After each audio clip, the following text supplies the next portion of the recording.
شروع اللہ کا نام لے کر جو بڑا مہربان نہایت رحم والا ہے۔ پیغمبر صلی اللہ علیہ وآلہ وسلم نے تیوری چڑھائی اور منہ پھیر لیا کہ ان کے پاس ایک نابینا آیا، اور تم کو کیا خبر، شاید وہ پاکیزگی حاصل کرتا یا وہ سمجھ جاتا تو تمہارا سمجھانا اسے فائدہ دیتا۔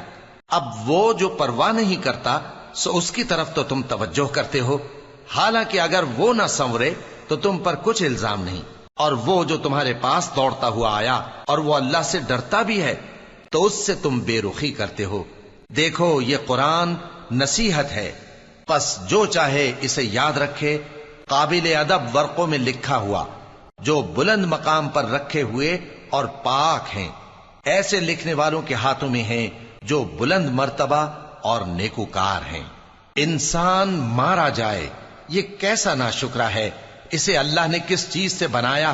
نطفے سے بنایا، پھر اس کا اندازہ مقرر کیا، پھر اس کے لیے رستہ آسان کر دیا، پھر اس کو موت دی سو اسے قبر میں پہنچایا، پھر وہ جب چاہے گا اسے اٹھا کھڑا کرے گا۔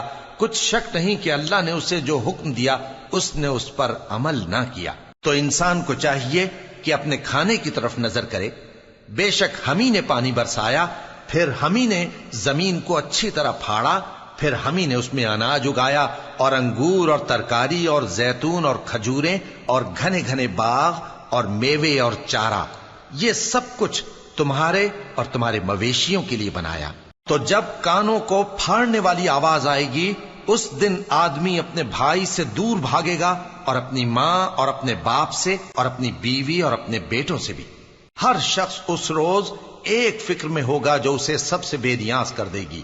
اور کتنے چہرے اس روز چمک رہے ہوں گے، خنداں و شاداں، یہ نیکوکار ہیں۔ اور اس روز کتنے چہرے ایسے ہوں گے جن پر گرد پڑ رہی ہوگی اور ان پر سیاہی چڑھ رہی ہوگی، یہی لوگ ہوں گے انکار کرنے والے بد کردار۔